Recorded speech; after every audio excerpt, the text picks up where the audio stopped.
Ayan, so it's already 12 o'clock.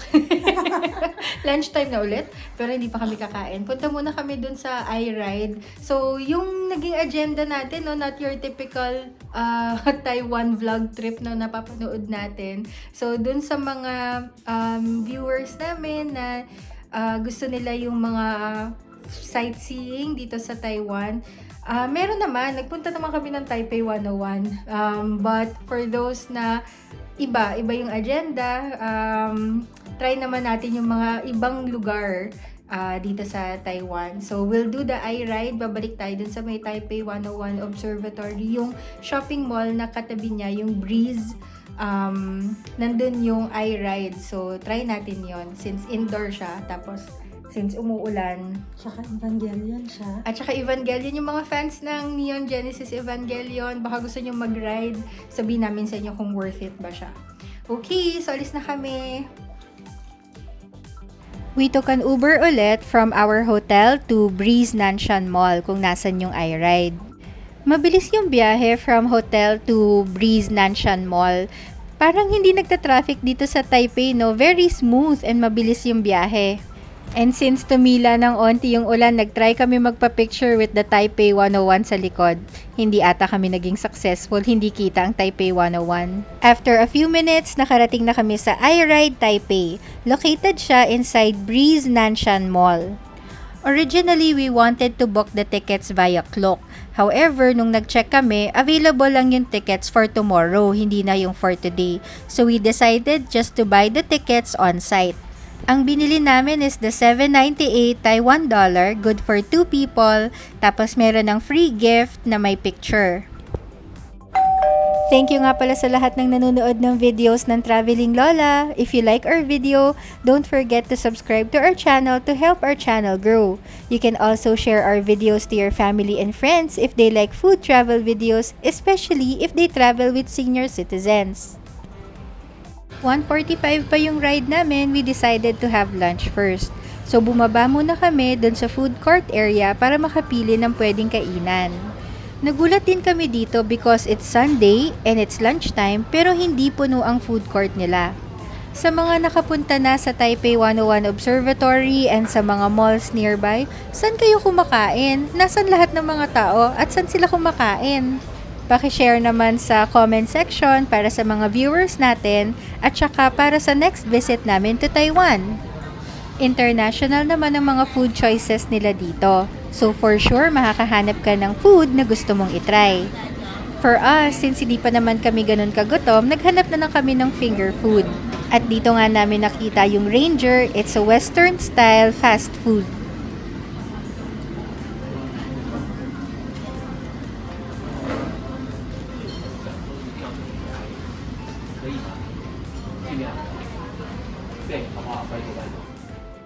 After we ordered, naghanap lang kami ng upuan to wait for the buzzer pag ready na ang food namin. We've been checking the weather from time to time para makita kung malakas pa rin ang ulan sa labas. And luckily, meron tayong oras na magpunta ng Chiang Kai-shek Memorial Hall after this. Ito yung in-order namin, parang cheesy chicken and then samyang chicken burger. So spicy to.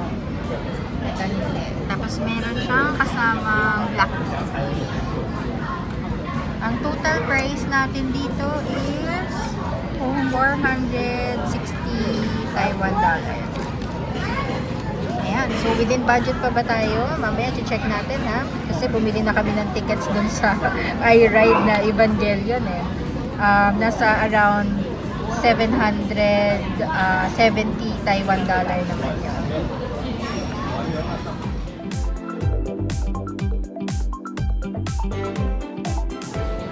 Ayan, so ang total natin with our meal today at saka yung iRide, that's around 2,100 pesos. So within budget pa. Within budget pa tayo. After eating, umakyat na ulit kami to get ready for the ride. Ayan, nakapila na kami. Sasakay na kami ng iRide. And Shinji tsaka si Asuka. No, that's Ray. Ayan si Shinji tsaka si Ray pala. Mali ako. Ayan. So, 1:45 yung ride. So, pipila ka ng 5 minutes before. So, it's currently 1:40 ng hapon.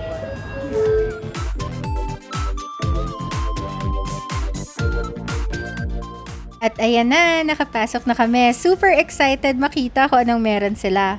After entering, meron lang short video and briefing about safety dun sa ride. もう回れるそうそうアテンションプリーズようこそネルフ富士急州併設施設富士飛行所へエヴァンゲリオン試作ゼロ号機パイロットは綾波レイエヴァンゲリオン試験初号機パイロットは碇真司エヴァンゲリオン正規実用型2号機パイロットは式波アスカラングレー機体 After 15 minutes, natapos na rin ang iRide namin and nandito na kami ngayon sa gift shop. It was a short but fun experience. Definitely, kung fan ka ng Neon Genesis Evangelion, you would surely enjoy this ride. Recommended namin siya for kids of all ages, kids including us. Siguro pwede hanggang mga 50 or 60. As long as you can handle some visual effects at saka mabibilis na motions, you can ride itong iRide na to.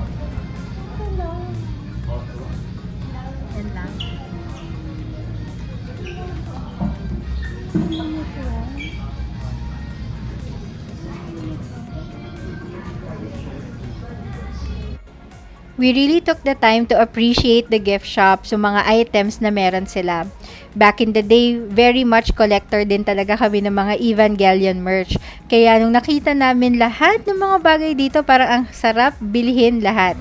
At eto na nga, bumibili na nga si ate. Dahan-dahan lang ate wag masyadong madami. Pero hindi, lahat ng mga merch talaga nila dito, worth the buy. So, recommended namin sa lahat ng fans, it's a souvenir for you since nandito na kayo sa iRide Taipei. Go ahead and get it. Palabas na kami pero nag-video pa rin. Oh my God. Kung fan kayo. Diba? Yeah.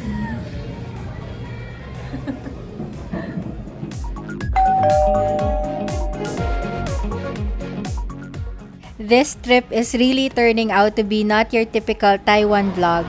But it's also good to see kung ano yung mga attractions na meron dito sa Taiwan aside from the regular ones na nakikita natin sa mga travel vloggers. We also wanted to do those activities naman, but since bumabagyo, nakahanap pa rin kami ng mga activities which are indoor. So sa lahat ng mga nagpaplanong pumunta ng Taiwan, I hope that you can also consider seeing this iRide to add to the list of activities na meron din kayo.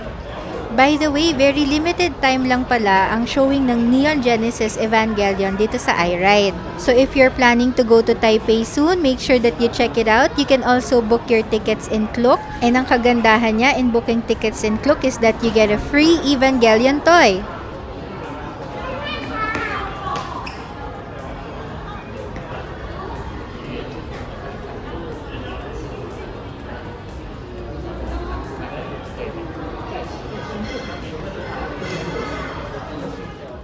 And since may window of time kami na hindi bumubuhos ang ulan, we decided to go to the Chiang Kai-shek Memorial Hall. We also had time to appreciate the beauty of the Taipei 101 Tower. Grabe no, napakaganda talaga ng architecture niya. We decided to take the metro going to Chiang Kai-shek Memorial Hall. So naglakad kami dun sa may Taipei 101 exit para makapunta tayo sa subway. And it only takes 21 minutes para makarating sa Chiang Kai-shek Memorial Hall. Dito na muna namin tatapusin ang video namin. Itutuloy natin ang pag-explore sa Taiwan sa next videos natin.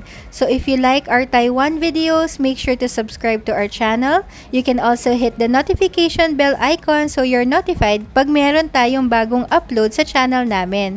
Thank you for watching our video. Till our next video. Bye-bye!